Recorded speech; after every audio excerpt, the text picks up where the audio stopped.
हे friends, मैं हूँ सरू चौधरी, आपकी स्टोरी टेलर और राइटर, और आप सुन रहे हैं जिद्दी इश्क। तो कैसे हैं?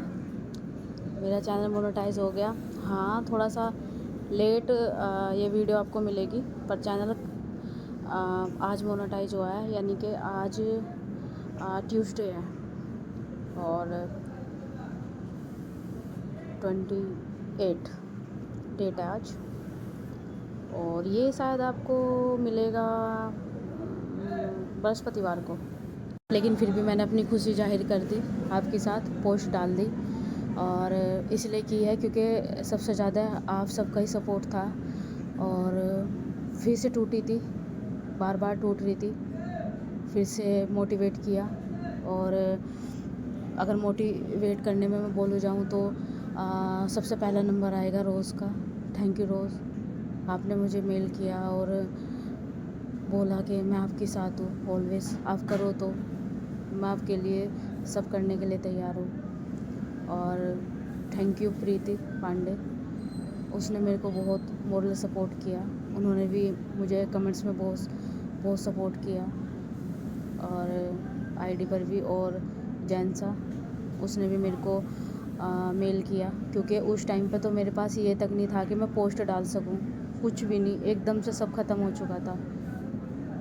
और सच कहूँ तो इस बार मुझे कोई उम्मीद भी नहीं थी, बस मैं ऐसे ही चल रही थी। और मेरे लिए बहुत बड़ी बात है कि एक हफ्ते में मैंने सब अचीव कर लिया, लेकिन मैं रुकी थी कि थोड़ा टाइम बाद मैं भेजूँ।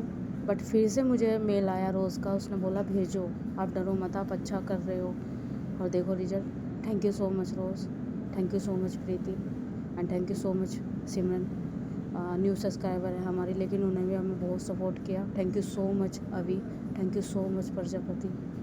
अगर अभी ना होता तो मुझे घायल इश्क के एपिसोड ना मिलते जो मैं दोबारा से डाल सकती हूँ। और प्रजापति वो तो भाई इतना सपोर्ट करता है, बहुत एक भाई की तरह।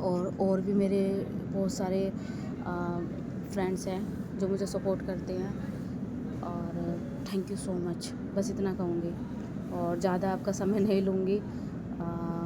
जिद्दी इश्क हम जो है अब स्टार्ट करते हैं। और जिद्दी इश्क में जो है पिछले एपिसोड में आपने देखा था कि जो आर्य था, आर्य अपनी चाल चल रहा था, या कह सकते हैं कि आर्य जितनी उसकी एज थी या जितना भी वो समझता था सुपर्ब अपने आप को, सोच रहा था कि कुछ चीज़ें ऐसे चलेगी, पर उसके अकॉर्डिंग नहीं चली, सामने कुछ और ही पलट गया गेम। और क्या गेम पलटा जाके सुनिए, बहुत ही प्यारा एपिसोड है। पर्सनल बोल रही हूँ, रिकॉर्ड करती हूँ, मेरे से ज़्यादा कोई नहीं जान सकता कि वो कितना इम्पोर्टेंट है। तो ख़त्म हुआ था कि अंदर ये जानना था कि लड़का है लड़की, क्योंकि सांझ के भाई को डाउट था। तो चलिए ऐसे ही स्टार्ट करते हैं। आर्य लेटा हुआ था बेड पर, सांझ खड़ी हुई सोच रही थी। सांझ को बहुत गुस्सा भी आ रहा था, लेकिन एक बात थी कि हाँ, इसने भी आवाज़ उठाई थी, यानी कि मेरी मम्मी के साथ, कि आप गोद ले सकते हो या आप उस इंसान को लाओ तब जाके आप शादी कराओ। मतलब कहीं ना कहीं अगर देखे जाए तो इसके परिवार की तरफ से भी बोल रहा था। और सांझ की खुद ही समझ में नहीं आ रहा था कि उसके साथ क्या हो गया। अचानक से कोई आता है, अचानक से ये सब हो जाता है, ये बहुत बड़ी बात है। इस चीज़ का दोष हम दे किसे? सांझ ये भी बोल रही थी, खुद को दूं या खुद की किस्मत को दूं या घर वालों को दूं या सामने वाले को दूं, या ये जो शख्स पड़ा है सामने इसे दूं, जो बस एक हफ्ते से ही मेरे सामने है। गुस्सा भी करूं तो किस हद तक करूं और क्यों करूं? क्या सारी गलती इसकी है? क्या सच में मुझे इसे देखते ही सार गुस्सा आ जाता है? अगर सच कहो गायब इंसान से बेहतर तो ये चीज़ है। और वैसे भी अब मरने जीने की बात आ गई है। अब जब राजेश्वरी को वहाँ पे मजबूर किया गया है कि आप गोद लो, तो उन्होंने इसे ही गोद ले लिया। तो अब मैं पीछे नहीं हट सकती, और अगर हटी तो मेरी फैमिली की यहाँ पे खून की नदियाँ बह जाएगी, कह सकते हैं। तो मुझे ही करना ही होगा। बाहर खड़े हुए थे, और जो कार्तिक है वो तो बस अपने दोस्तों से ये बोल रहा था कि सच में अगर ये लड़की निकली इनकी दादात बहुत बढ़ गई है, मैं सच में से यहीं इसकी गर्दन काट दूंगा।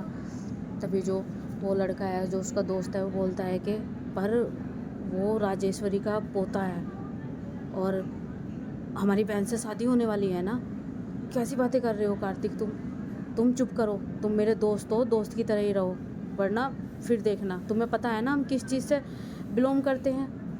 हाँ पता है, हम बजरंग दल वाले हैं, बट इसका मतलब यही थोड़ा ही ना है कि हम खून कर देंगे, हम मार देंगे, हाथ पैर तोड़ देंगे, पर खून थोड़े ना करेंगे। अगर वो लड़की भी निकल गई तो ऐसे थोड़े ना उस पर अत्याचार करेंगे। लड़कियों पर भी तो नहीं हाथ उठाते ना हम। लेकिन ये तो गलत है ना, गलत है ना। लड़कों के कपड़े पहन लो, लड़का जैसा शरीर दे रखा है तो लड़के बन जाओ। अरे लड़के मर्द होते हैं, ये देखो हमारी मूछें, देखो हमारी कद काटी। तभी उसका दोस्त बोलता है कि कद काटी तो उसकी भी अच्छी है और पर्सनैलिटी आपसे भी अच्छी है, और रही बात उसकी मूँछों की, तो आजकल बिना मूँछों के ट्रेंडिंग चल रहा है। आपके मूँछें हैं, हमारे नहीं है, फिर भी हम आपके साथ बजरंग दल में है ना। चुप करो वरना साले जूता तेरे फेंक के मारूंगा मैं।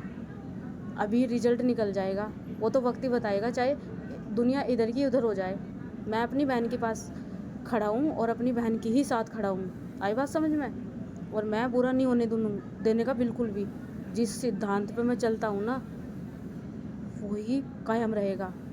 और अगर लड़का निकल गया तो, अगर लड़का निकल गया तो अपना जीजा है, और जीजा जो कहेगा वो साला करेगा। तो क्या आप झुक जाओगे? आपको तो उसने इतना ऐंठ दिखाई है तो आप झुक जाओगे इसके सामने? अबे क्यों नहीं झुकूंगा, इकलौता जीजा होगा। वैसे भाई ऐसा लगता नहीं था कि आप अपनी बहन से इतना प्यार करते हैं और उसके पार्टनर से इतना प्यार करोगे और दूसरों के सामने झुकते भी नहीं। शायद ऐसा लग रहा था कि आप अपनी बीवी के सामने भी नहीं झुकने का, और अपनी बहन के पार्टनर के सामने झुक जाओगे जिसने आपको बार बार चैलेंज किया है। तभी कार्तिक बोलता है कि झुकूंगा, अपनी बीवी के सामने बिल्कुल नहीं झुकने का। क्यों झुकूंगा मैं? मेरी मानेगी, मेरी बीवी है, मैं मर्द हूँ, मेरी चलेगी। तो फिर बहन के उसमें क्या हुआ है? बहन के उसमें मेरी बहन है, और मेरी बहन एक रानी की तरह है। मैं अपनी बहन को रानी की तरह मानता हूँ। और हाँ, हमारे घर का एक लौता जमाई होगा वो, और खासकर किस खानदान से बिलोंग रखेगा वो? राजेश्वरी मैंसन से। अरे पड़े ही गोद लिया हो, उनका तो गोद ली हुई मिट्टी भी सोना बन जाती है, सोना छोड़ो डायमंड बन जाती है। अच्छा तो आप पैसे के लिए करोगे? वाह, कार्तिक अग्रवाल, उसकी बहन का पार्टनर इतनी बड़े घर से जुड़ा हुआ है तो इसलिए वो इज्जत करेगा। अपनी बीवी की नहीं करने का, इसलिए करेगा क्योंकि वो इतने बड़े खानदान से जुड़ा हुआ है। तभी कार्तिक उसका गला पकड़ लेता है, बोलता है कि अपना मुंह बंद कर। कहा ना मैंने, मेरी बहन का पति है वो, बस। और सच में अगर वो लड़का निकला ना, जैसे मुझे थोड़ा सा डाउट है, वैसा तो है वो, जितनी उसमें एटीट्यूड है ना, वो मुझे बहुत पसंद है। सच कहो तो आज तक मैंने ऐसे किसी भी लड़कों में नहीं देखा। सच कह रहा हूँ, फ़ैन हूँ मैं उसका। ज़रूर मैं उससे लड़ता था और उससे गुस्सा करता था, पर सच में फ़ैन हूँ उसका। बस मेरा दिल बहुत तेज़ धड़क रहा है। अपना मुंह बंद रख, अंदर से खुशखबरी आनी चाहिए। और सच कहूँ, इतना सोना मुंडा मैं भी नहीं ढूंढ सकता। आई बात समझ में? मैं भी। और किसी ऐरे गहरे से शादी करने से अच्छा है इससे, ये बेहतर है। बस मेरी बहन अप्रूवल दे दे, वरना सच कहूँ तो खून की नदी में यहीं से ही स्टार्ट करनी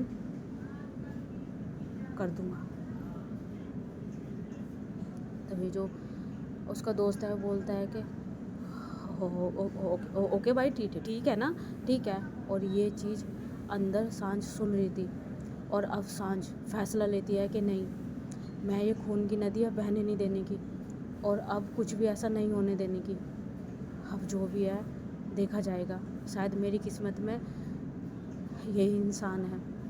और रही बात इसकी, तो तुम बेहोश ज़रूर पड़े हो और थोड़ी देर में हमारी शादी ज़रूर हो जाएगी, पर मैं सांझ अग्रवाल अपने आप से वादा करती हूँ कि ना तुम्हें कभी पार्टनर मानने की, और ना मेरे लिए तुम्हारे दिल में इतनी सी भी इज्जत है। बस मुझे तुमसे नफ़रत है और मुझे ये नहीं पता कि क्यों नफ़रत है, बस नफ़रत है। मुझे तुम बिल्कुल भी पसंद नहीं हो। तुम सबको पसंद आओगे, लेकिन मैं तुम्हें पसंद नहीं करने की, मैं तुम्हें कभी प्यार कर ही नहीं पाने की, क्योंकि मैं लड़कियों को पसंद करती हूँ। यानी कि मुझे सेम जेंडर में इंटरेस्ट है। मैंने मैंने कभी ये नहीं सोचा था कि मुझे एक मर्द चाहिए। अगर तुम सच में लड़की होती और मैं तुम्हारा भी टेस्ट करती तो बाहर में बता देती कि हाँ तुम लड़का हो।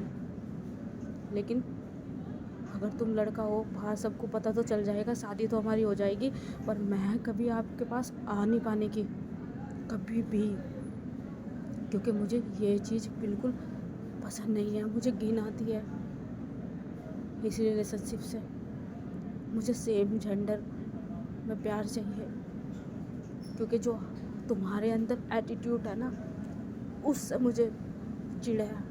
क्योंकि मेरी कई फ्रेंड तुम जैसे मर्दों ने बर्बाद कर दी, तुम जैसे एटीट्यूड ने शादी करके, अदर कास्ट में उनसे शादी करके और उन्हें नौकरानी की तरह घर में छोड़ दिया और बाप फिर से मुंह मारने लगे। तुम जैसे प्ले बॉय कभी भी सुधर नहीं सकते। तुम एक लड़की को खिलौना मान लेते हो। प्यार तो बस सिर्फ सेम जेंडर में रह गया। वो कम से कम इस दुनिया से कुछ नहीं चाहते, वो बस ये चाहते हैं कि एक घर हो, और बस जिससे मैं प्यार करता हूँ, डजंट मैटर उसकी शक्ल सूरत हाइट, कुछ नहीं, बस उसके साथ मुझे जीने दे ये समाज, और मैं उन्हीं की ही साथ हूँ, मैं LGBTQ के साथ हूँ बस। और मुझे सेम जेंडर में ही शादी करनी थी और प्यार करना था। हाँ, मुझे अब तक का सेम जेंडर में प्यार नहीं हुआ है, और ये भी कबूल करती हूँ कि मैंने अभी प्यार किया ही नहीं शायद। अट्रैक्शन ज़रूर हुआ है हारू के साथ, पर मेरी खोज जारी रहेगी। और जिस दिन मुझे मेरा प्यार मिल जाएगा ना, मेरे सेम जेंडर में, उस दिन मैं उसके साथ इतनी दूर चली जाऊंगी, तुम जैसे डोमेस्टिक और प्ले बॉय की दुनिया से सबसे दूर। मेल ईगो होता है ना तुम में, हर वक्त एटीट्यूड दिखाना, कोई फीलिंग नहीं समझना, तुम तो वैसे भी इमोशन लेस हो। हर चीज़ में मैंने तुम्हें देखा है, तुम्हें कोई फ़र्क नहीं पड़ता। लड़कियां तुम्हारे पास आती है ना, मेरी नज़र तुम पे रहती थी, तुम 1 मिनट में उनकी तरफ देख भी नहीं थे। अरे कोई गिड़गिड़ा रही है, लड़की बात करने आई है, इतना किस चीज़ का एटीट्यूड, हाथ भी मिला सकते हो ना, बात कर सकते हो ना, लेकिन नहीं, तुम्हें तो घमंड है। और ये घमंड मुझे अच्छा बिल्कुल नहीं लगता, और यही कारण है कि मैं नफ़रत करती हूँ लड़कों से। जैसे मेरी फ्रेंड की ज़िंदगी बर्बाद हुई है ना, मेरी फ्रेंड हॉस्पिटल तक पहुंच गई तुम जैसे प्ले बॉय के कारण। इसलिए मैं तुम्हें कभी प्यार नहीं कर पाने की। हाँ, बेशक तुमने मेरे साथ कोई गलत नहीं किया हो, और अगर गलत करने की कोशिश की ना, उस दिन मैं तुम्हें हॉस्पिटल तक पहुंचा दूंगी, ना कि तुम मुझे हॉस्पिटल तक। जैसे मेरी फ्रेंड को तुम जैसे लड़कों ने फंसाया है और भेजा है और सब मरने के लिए छोड़ दिया। उसने अपने माँ बाप छोड़े थे तुम जैसे प्ले बॉय के लिए, और तुम उसे छोड़ के चले गए, और अब वही माँ बाप लाचार होके हर रोज़ अपना घर बेच बेच के दवाइयाँ इकट्ठे करते हैं और इलाज चला रहे हैं। मेरी फ्रेंड ना खाने लायक रही, ना पीने लायक रही। नफ़रत है मुझे तुम जैसे लड़कों से।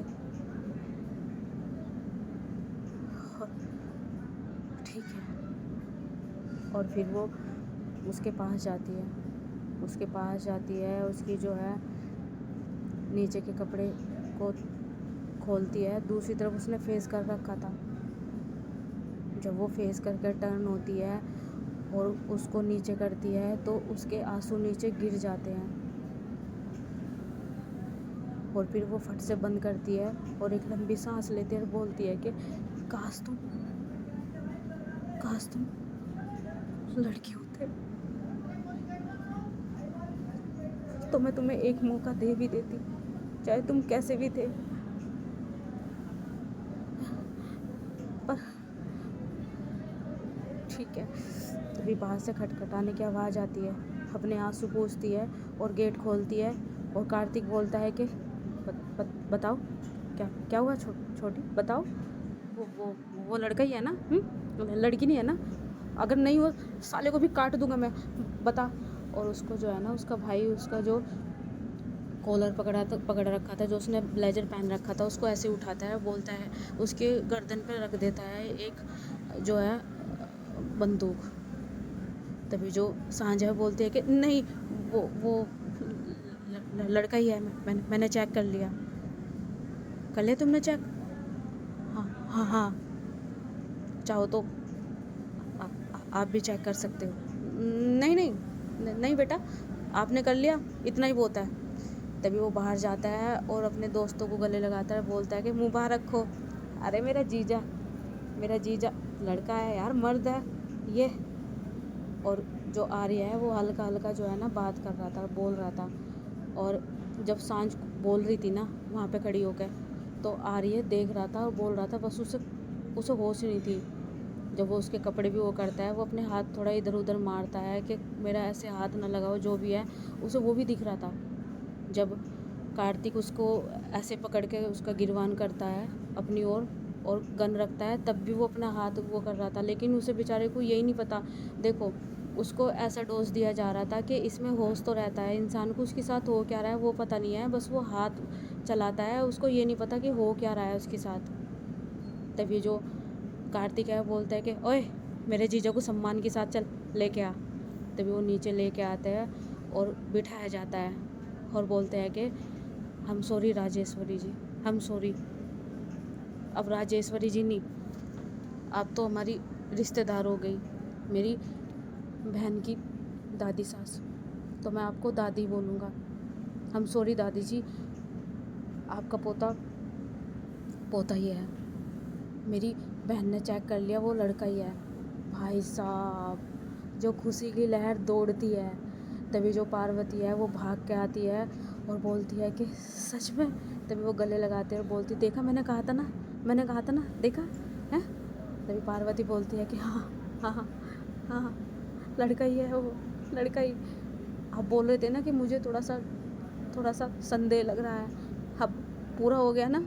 जब से ये घर में आया था ऐसा लग रहा था कि थोड़ा लड़की जैसा है, पर लड़का ही है। तभी वो गले लगती है।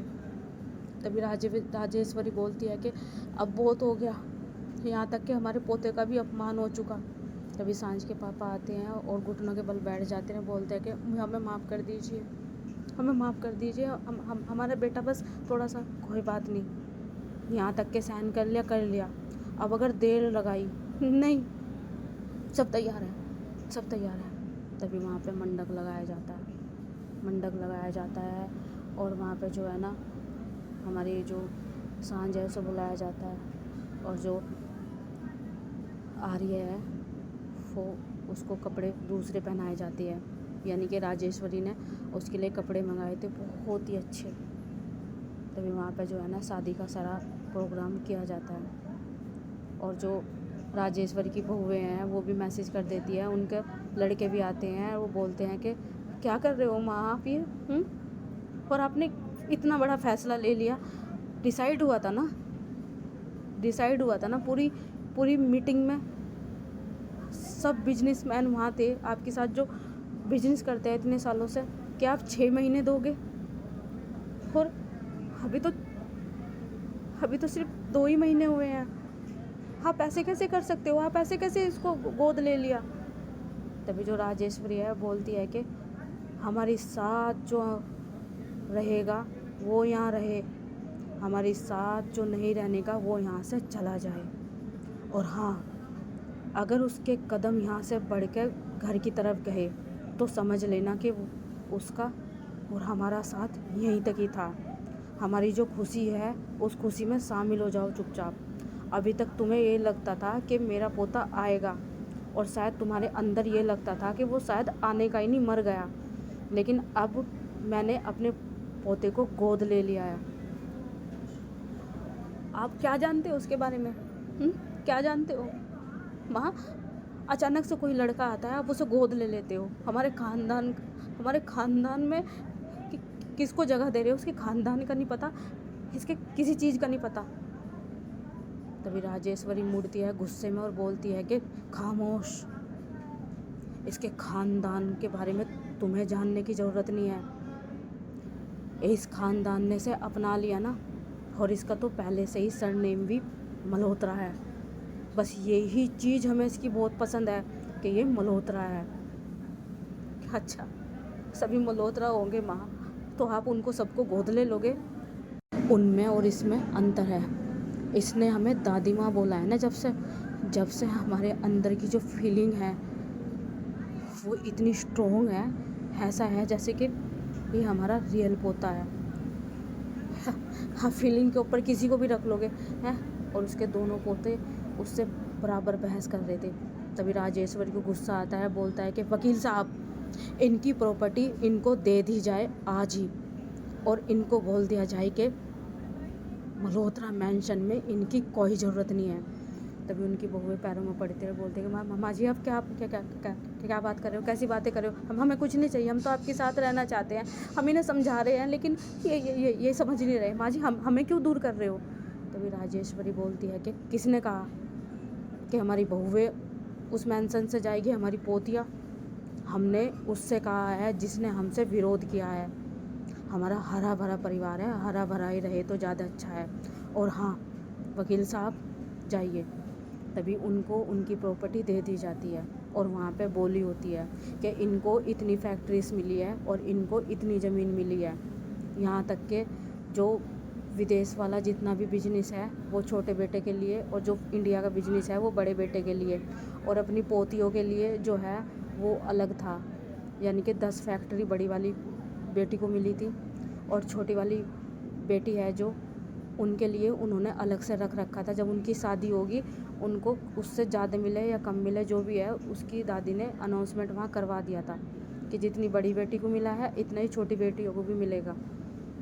और रही बात आ रही है कि जो उन्होंने गोद लिया है, तो वो उसका जो भी है वो अलग है, यानी कि जो दादी के हिस्से में है वो उसके पोते को जाएगा।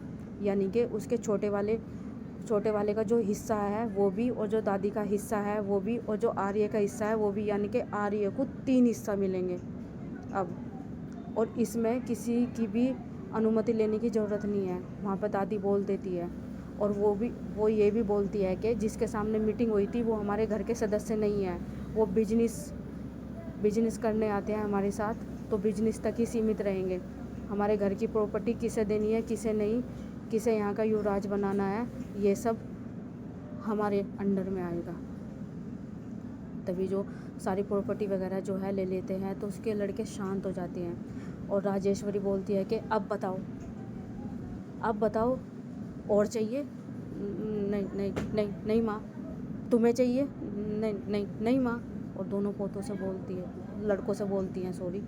तभी राजेश्वरी बोलती है कि जो हमारे छोटे बेटे का है, जो हमारे पोते का है, जो हमारे हिस्से का है, चाहे मेरा पोता आता, चाहे मेरा बेटा ना आता, और चाहे मैं मर भी जाती, तब भी वो तुम्हें मिलने वाला है नहीं। तुम्हें पता है ना, वो सारा चैरिटी में जाएगा, गरीब लोगों में जाएगा। तो अब इसके पास जा रहा है, तो अब तुम्हें कोई भी प्रॉब्लम नहीं होनी चाहिए।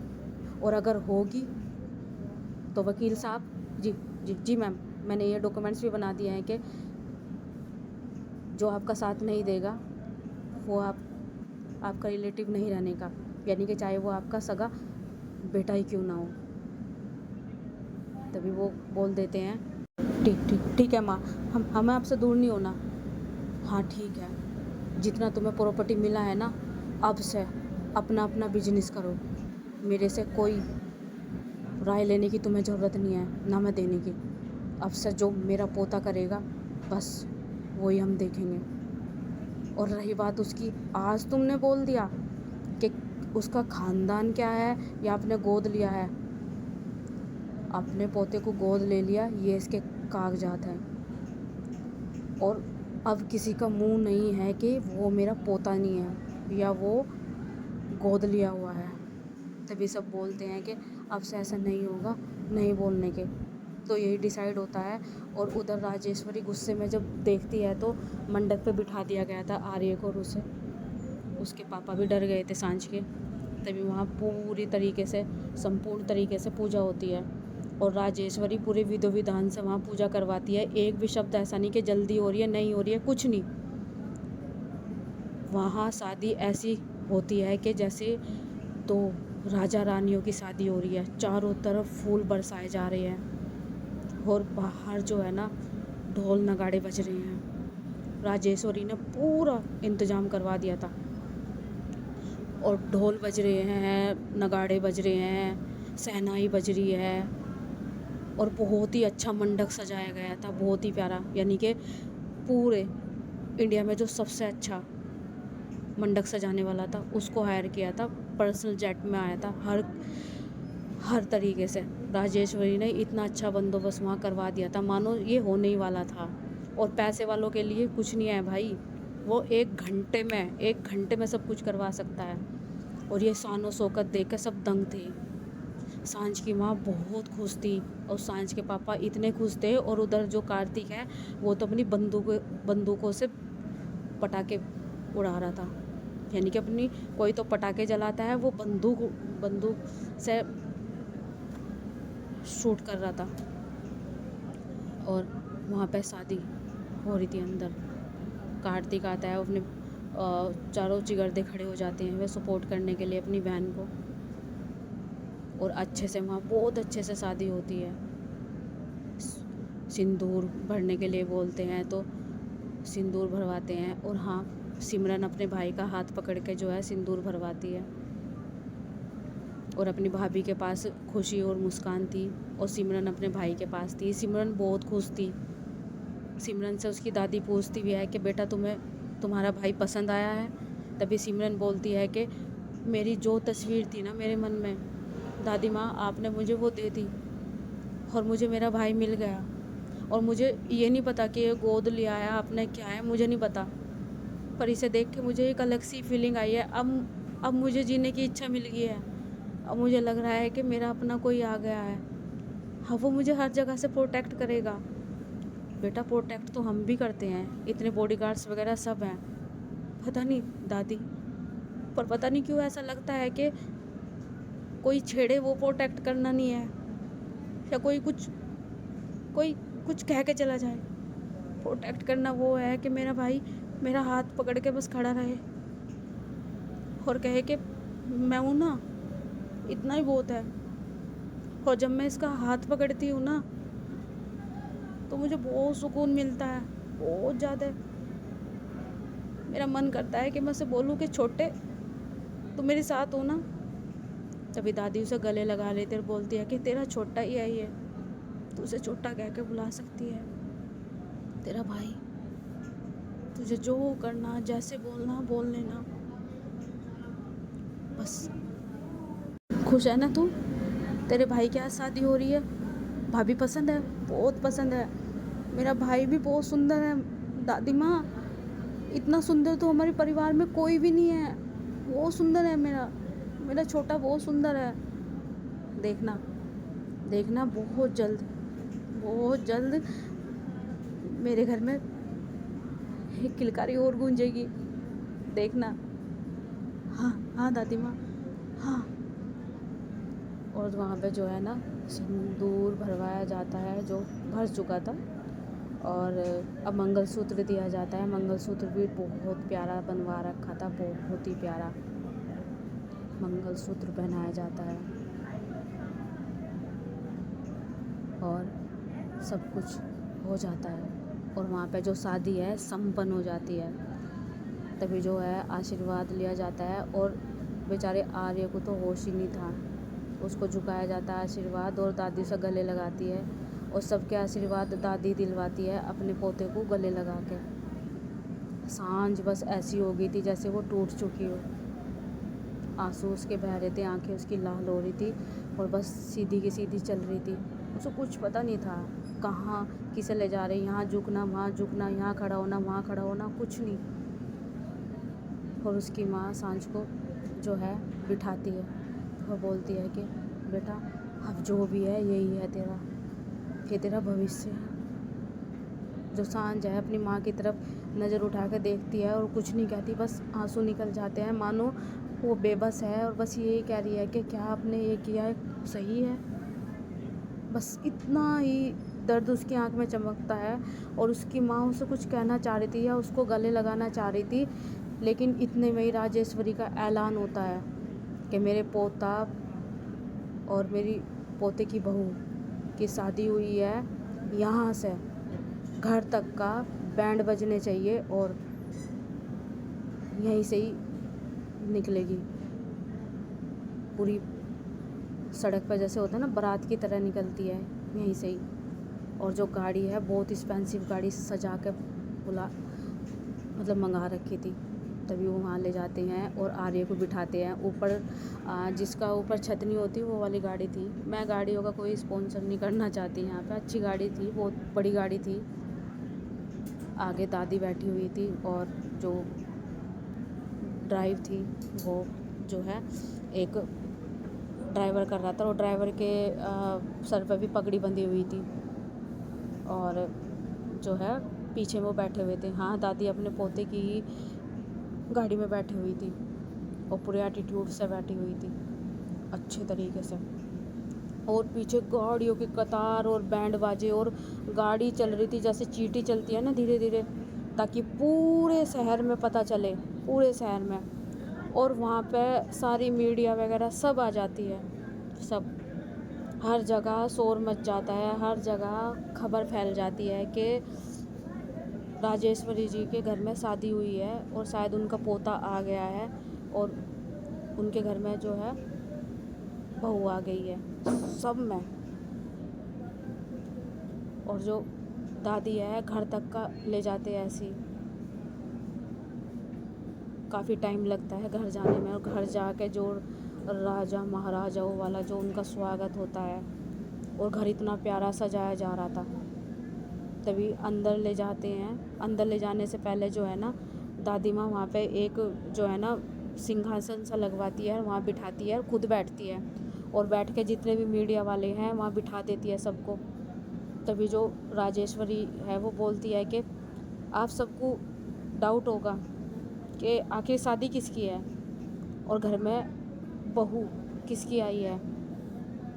वैसे तो आपको हमारे बारे में पता ही है, पूछ सकते हैं आप अपने सवाल। तभी एक जो रिपोर्टर है बोलता है कि राजेश्वरी जी, हमें आपसे बस एक चीज़ पूछनी है कि अचानक से ये धमाका फोड़ दिया, आपके घर में तो शायद कोई यंग लड़का था ही नहीं, और ये है कौन?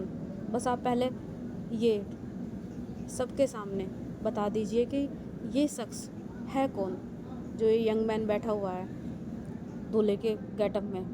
तभी राजेश्वरी बोलती है कि अच्छे से बोलिए, हमारे घर का पोता है और हमारा पोता आ गया है जैसे हमने कहा था, और हमारे पोते का नाम है आर्य मल्होत्रा और ये हमारी बहू है सांझ अग्रवाल मल्होत्रा। तभी दूसरा जो है रिपोर्टर वो बोलता है कि एकदम से आपका पोता आ गया, ना किसी को खबर, ना कुछ भी, आपने पहले कोई अपडेट नहीं दी, ना बिजनेस से रिलेटेड, ना प्रॉपर्टी से और ना शादी से, अचानक से। तभी राजेश्वरी बोलते हैं कि कोई अचानक से नहीं हुआ, ये सिर्फ हाइड रखा गया था कि हमारा पोते को कोई लेके चला गया, लेकिन हमें डर था कि हमारे पोते को कोई कुछ कर ना दे। और देखो हमारा पोता अब बड़ा होके आया है तो अब हमारे साथ है, तो हमें पहले से ही पता था कि हमारा पोता कहाँ है और हमारा पोता कब हमें लाना है और कब सबको दिखाना है, तो ये हमारा डिसीजन था। Any problem? नहीं, कोई प्रॉब्लम नहीं है। तभी जो एक था रिपोर्टर वो बोलता है कि वैसे राजेश्वरी जी एक बात कहें? हाँ पूछिए, कुछ बातों के तीर मारने वाले हो या अच्छी बात पूछोगे? वैसे तो मीडिया वाले बातों के तीर ही मारते हैं। तभी वो जो मीडिया वाला था वो बोलता है कि सबसे पहले तो कॉन्ग्रेचुलेशन, बहुत बहुत धन्यवाद। बड़ी देर में किसी ने कॉन्ग्रेचुलेशन बोला है, अच्छा लगा सुनकर। जो हम सुनना चाहते थे वो किसी ने तो बोला, ये मुझे बहुत अच्छा लगा। कौन से उसमें न्यूज़ में आप काम करते हो? तभी वो बताता है, बोलता है कि ठीक है, आपका प्रमोशन हो जाएगा। देखिए राजेश्वरी जी, हमें कोई प्रमोशन के लिए आपको कॉन्ग्रेचुलेशन नहीं बोला है। मैं सिर्फ एक बात कहना चाहता हूँ कि मैं बहुत देर से आपके पोते को देख रहा हूँ। सच में उसकी आंखें बिल्कुल आप पे गई है, और जो रोब दिख रहा है वो भी कह सकते हैं कि सच में ही आपका पोता है। तभी राजेश्वरी इतनी खुश होती है, बोलती है कि तुमने तो मेरे मन की बात ही छीन ली। मेरे पोते में मेरे गुण नहीं आएंगे तो किसके आएंगे? तभी वो एक सर्वेंट को बुलाती है, बोलती है कि इन सभी न्यूज़ वालों को गिफ्ट दिया जाए और अच्छे से खाना वाना खिला के भेजा जाए। तभी बोलते हैं कि हमें बहुत सारी तैयारी करनी है, बहुत सारी चीज़ें करनी है, क्योंकि हमारे पोते की शादी हुई है, तो हम जा सकते हैं। तभी वो बोलते हैं कि हाँ ठीक है, ठीक है राजेश्वरी जी। तभी वो अंदर चली जाती है और उनके कहे मुताबिक जो है बाहर जितने भी न्यूज़ रिपोर्टर वगैरह है सबको अच्छे अच्छे गिफ्ट्स देते हैं, और ख़ासकर जिसने ये चीज़ बोली थी उसको तो बहुत ही अच्छा, और साथ के साथ उसका प्रमोशन भी करवा देती है। भाई बड़े आदमी हैं, कुछ भी कर सके। अंदर ले जाया जाता है। क्या माहौल था अंदर, इतने गेस्ट थे वहाँ पे जो सब स्वागत कर सके, चारों तरफ भागे फिर रहे थे। तभी राजेश्वरी बोलती है कि जल्दी जल्दी रस्म करिए, हमारा बच्चा थक गया है, वो तो हमारी बहू भी। और हाँ, कल रिसेप्शन है, और रिसेप्शन में मुझे कोई भी चीज़ ख़राब लगी किसी की भी तरफ से तो उसका वो आखिरी दिन होगा। सभी परिवार वालों के सामने बोलती है। तभी बोलती है कि नहीं माँ जी, आप फिक्र मत कीजिए, हम सब संभाल लेंगे, उसकी बहुएं कहती हैं। तभी खुशी और मुस्कान बोलती है कि दादी माँ, हमें बहुत सारी शॉपिंग करनी है, अब एकदम ही रिसेप्शन, एक दिन तो दीजिए ना। नहीं, ऐसा क्या है जो हम नहीं मंगा सकते? हमारी गुड़िया को क्या चाहिए? हमें फ़ौरन से ड्रेस मंगानी है, फ़ौरन से क्या, दूसरे प्लानट से भी मंगानी है, वो भी ला के दे दूँगी। तभी हंसती है, वो बोलती है कि क्या बात है दादी, आज तो आप बहुत ही अच्छे मूड में हो, बस ऐसी ही फ़नी फ़नी चीज़ें करते रहो। क्यों नहीं रहूँगी मैं मूड में? मेरा पोता घर आ गया है, और देखा बाहर क्या बोल रहे थे वो, इसकी आंखें मेरे से मिलती है, मेरे जैसा रोब है इसमें। तभी जो मुस्कान है वो बोलती है कि हाँ दादी, बिल्कुल सेम ऐसे ही लगता है। क्या दादाजी भी ऐसे ही थे? तभी जो राजेश्वरी बोलती है कि बिल्कुल सेम कद काठी के थे, मेरे तो बेटे भी एक भी तुम्हारे दादाजी पे नहीं गए हैं। तभी उसके बेटे उसकी तरफ देखते रहे, बोलते हैं कि क्या देख रहे हो पोता, दादाजी का दूसरा जन्म होता है, तो दादाजी पे तो जाएगा ही ना अपनी दादी पे। आंखें मेरे पे है, रोब मेरे पे है, लेकिन पर्सनैलिटी दादा पे गई है बिल्कुल।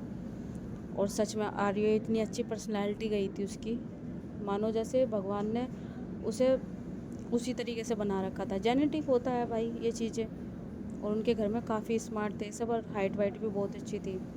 और आर्य को तो जैसे कहते हैं ना, लड़की का शरीर ही दिया था, पर बिल्कुल लड़का ही था वो, जो भी है। क्योंकि कभी कभी कहते हैं ना कि हम इतनी स्ट्रॉन्ग फीलिंग उसमें रखते हैं, और वही होता है बस। तभी वहाँ पे जो है ना, जो रस्में हैं वो करे जाती है, और अंदर उसका गृह प्रवेश तो करवा ही दिया था, और सारी जो अंगूठी वगैरह, जो कंगना खिलाई, सभी हर चीज़ करवा देते हैं। उस हम क्या ही दिखाए और क्या ही खींचे, आर्य होश में था ही नहीं, होता तो सब कुछ दिखाते भी हम। और कमरा सजा दिया गया था। दादी बोलती भी है कि अभी इनकी कोई फर्स्ट नाइट वगैरह नहीं होगी बस, लेकिन इन्हें कमरे में ठहरा दिया जाए। और अभी आर्य उस हालत में है भी नहीं, और न सांझी, तो ये सबको पता था। अब उनका कमरा काफ़ी सजा हुआ था, सांझ को बिठा दिया जाता है वहाँ पे, और जो आर्य है उसको भी लाया जाता है। और आर्य तो बस आया था और आके लेट गया था, उसे कुछ नहीं पता था। अब सब अपने अपने रूम में चले गए थे, हर कोई। और उधर जो सांझ है बस बैठी हुई एकटक आर्य को देख रही थी, और आर्य बेसुध होकर मानो सो ही गया था। अब उसमें जान नहीं रही थी, पता नहीं कब खाना खाया था कब नहीं, कुछ भी नहीं था। खिलाने पिलाने की कोशिश भी की थी पर कुछ नहीं खाया जा रहा था, और नशा इतना बढ़ चुका था उसका, शरीर कमजोरी समझ लो, कि वो बेचारा जो है ना सो ही गया था। जो सांझ है वो रो रही थी लगातार, आंसू उसके बह रहे थे, और जो आर्य है वो बस सोया हुआ था, और उधर जो आरू है उसको भी बेहोश किया गया था बेचारा, वो भी अपने रूम में पड़ा हुआ था, यानी कि उसे भी रूम में लिटा दिया गया था, और सब सो गए थे। वो रात जैसे मानो एक कांटे की तरह चुभ रही थी सांझ को, कभी इधर से उधर, कभी उधर से इधर। ना उसने कोई कपड़े चेंज करे, ना उसने कुछ, और उसके शरीर पर रैशेस भी काफ़ी आ चुके थे ज्वेलरीज से। बस मानो अंदर तूफान उठ रहा था, और उधर जो आर्य है वो तो बस बेबस होकर सो रहा था। एक पल तो सांझ को इतना गुस्सा आता है, वो जाती है और आर्य को झंझोड़ती है और बोलती है कि क्यों किया तुमने ऐसा, क्यों आए तुम, और हो कौन तुम, तुमने मेरी ज़िंदगी बर्बाद करके छोड़ दी, पता नहीं मेरे साथ क्या होगा। मैंने सिर्फ थोड़ा सा सोचा था कि ये होगा, बस इतना सा हो जाएगा, उसके बाद मैं ऐसे कर लूँगी वैसे कर लूँगी, लेकिन बढ़ता जा रहा है, सभी बढ़ता जा रहा है, और इतना सीरियस हो गए सबके, शादी भी हो गई, और दादी ने सबको बोल भी दिया पूरे पूरे शहर में। अब धीरे धीरे ये बात मानो एक न्यूज़ की तरह फैल जाएगी। मैं किसी लायक भी नहीं रही अब, और आपने मेरे साथ धोखा किया है। मैंने सिर्फ आपका साथ दिया था, और आपने क्या किया ये सब। तभी गेट खुलता है और कदम बढ़ते हैं आगे, कदमों के साथ जैसे साड़ी के पल्लू वो भी आगे चलते हैं। सामने आके राजेश्वरी खड़ी होती है और हाथ ग्रैब कर लेती है, और पीछे पार्वती भी आती है और वो गेट बंद कर देती है। सब बाहर सो चुके थे, और जो आर्य वाला कमरा था उससे बाहर कुछ भी साउंड प्रूफ, मतलब बातें जा ही नहीं सकती थी। तभी जो राजेश्वरी है बोलती है कि गाली देने का मन कर रहा होगा, हमें सुनाने का मन कर रहा होगा। आपने अच्छा नहीं किया हमारे साथ, क्या बिगाड़ा था हमने आपका, हमने तो आपका साथ दिया था ना, आपको आपके पोते के बारे में जानना था, इसलिए हमने यही सब किया। हाँ तो तुम्हारी ज़िंदगी बना दी हमने, और किसी लड़के से तो शादी करती ही ना तुम, तो हमारा पोता ही सही, तो इसमें कौन सी बड़ी बात है। बड़ी बात है, हमने सुना था कि आप वादा नहीं तोड़ते, और आपने हमसे वादा किया और आपने हमारे साथ ये सब किया। हमने आपसे वादा नहीं किया था, हमने आपको कहा था कि आप हमारी मदद करें, तो आप हमसे कुछ भी मांग सकती है। हाँ तो मैं मांगती हूँ, मुझे इस रिश्ते से आज़ादी चाहिए, दम घुट रहा है, मुझे नहीं चाहिए इसके साथ। हमने कहा था ना कि हमारे अलावा, हमारे पोते के अलावा, हमारे अलावा कुछ और मांग सकती हो दुनिया की चीज़, कहा था हमने, याद करो। हाँ कहा था, लेकिन आपने हमारे साथ बुरा किया। तभी पार्वती बोलती है कि इसमें बुरा क्या है बेटी, तुम्हारी ज़िंदगी बन गई, कोई ज़िंदगी नहीं बनी हमारी। इनको हर जगह से डाउट था, इन्होंने हर जगह आदमी भेज रखे थे, अंडरवर्ल्ड तक का इन्होंने बोल रखा था कि इनके पोते को ढूंढने के लिए। हमें एक लिंक मिला, यानी कि यहाँ पे आरू मेरी फ्रेंड, मुझे धीरे धीरे पता चला कि वो अपनी मम्मी पापा के साथ रहता है, और उसका दोस्त आर्य मल्होत्रा है, और उसका भी कुछ ऐसे ही केस है। जब उसने अपने दोस्त का फ़ोटो दिखाया तो हमें सेम ऐसा लगा जैसे उनकी आंखें बिल्कुल आपकी जैसी है, सब कुछ ऐसा ही है।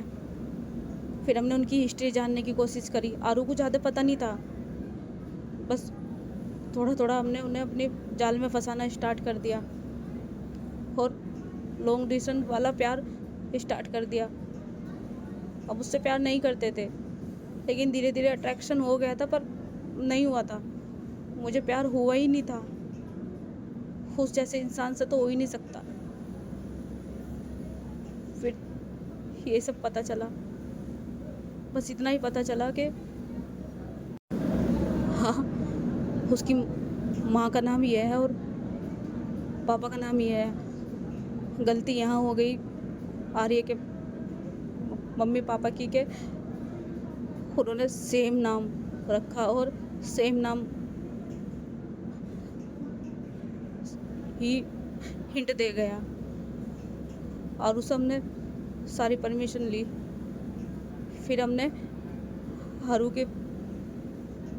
हरू से फोटो मांगे तो आर्य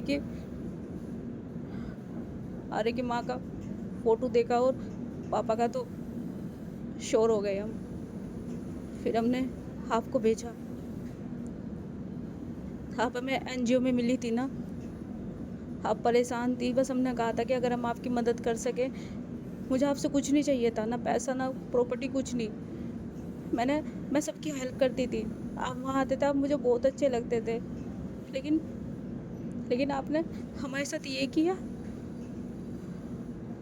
और भाई साहब, अब यहाँ रिवील होता है कि जो हमारी सांझ है, उसने इसकी बहन इंडिया में रहती थी, तो 3-4 बार वो आया तो उससे जानने लगी, बात करने लगी, तो उसकी फ़ोटो देखी आर्य की, तो उसकी आंखें बिल्कुल दादी पे थी, जो थी आंखें उसकी बहुत बहुत प्यारी दादी पे थी। तो उसको ऐसा लगा, तो उसने बोला कि ऐसे ऐसे है, तो इससे बात करने लगी, क्योंकि थोड़ा सा इंट मिला था, बात करने लगी। ऐसे करते करते जो है उसके मम्मी पापा का फ़ोटो उसको मिला। वो फ़ोटो जैसे ही भेजा तो दादी ने बोला कि तो मेरी बहू है और मेरा बेटा है। तो जब पता चला कि हाँ आर्य उनका पोता है, यानी कि दादी को पता चल गया कि आर्य ही उसका पोता है, और सांझ इसकी कड़ी बनी। लेकिन दादी ने सांझ को ही इस कड़ी में जोड़ दिया, ताकि ये सच्चाई जो है किसी और को ना बता सके, क्योंकि अभी आर्य के मम्मी पापा को भी आना बाकी है। इसलिए दादी ने खेल खेला, इसलिए सब चीज़ करी, इसलिए ये शादी के लिए उसे बांधना था यहाँ पे, ताकि उसके मम्मी पापा भी आ सके और आर्य भी बंध सके इस घर से, इसलिए यहाँ रखा। इसलिए सांझ ही बेस्ट ऑप्शन था शादी करने का, क्योंकि उसे सारी चीज़ पता थी, और उसके पापा पैसों के लिए मान भी गए थे, बिजनेस के लिए मान गए थे। तो वो जो मैसेज में बात हुई थी कि आपने मेरा इस्तेमाल किया, आपकी मदद की थी मैंने, तो वो सांझी और दादी की ही बात हुई थी, जो एक हिंट था। जिस दिन पार्टी शुरू हुई थी, आप उससे जाके सुनना, वो था। और हाँ, दादी को पता चल गया था कि आर्य ही उसका पोता है, और उसने पूरी दुनिया के सामने उसको फिर से डॉक्यूमेंट बनाए, कभी उसके माँ बाप उसे छीन ना ले।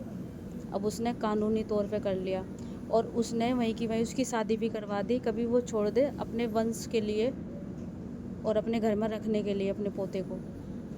तो ये दादी का खेल था। दादी बहुत हंसती है और हाथ ग्रैब करके बोलती है कि तुमने जो हमारे लिए किया है ना, हमने तुम्हें ये तोहफ़ा दिया है, इतना हैंडसम इंसान तुझे मिल सकता था, और ये सब प्रॉपर्टी, हर चीज़, इस पे तुम राज करोगी। मुझे ये सब नहीं चाहिए, मुझे इंटरेस्ट नहीं है इस चीज़ में।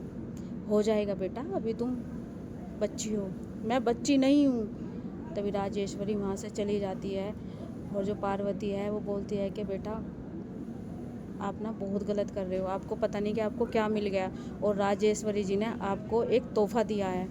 तभी सांझ चिल्लाती है और बोलती है कि मुझे नहीं चाहिए तोहफ़ा, नहीं चाहिए तोहफ़ा, मुझे चाहिए ही नहीं था।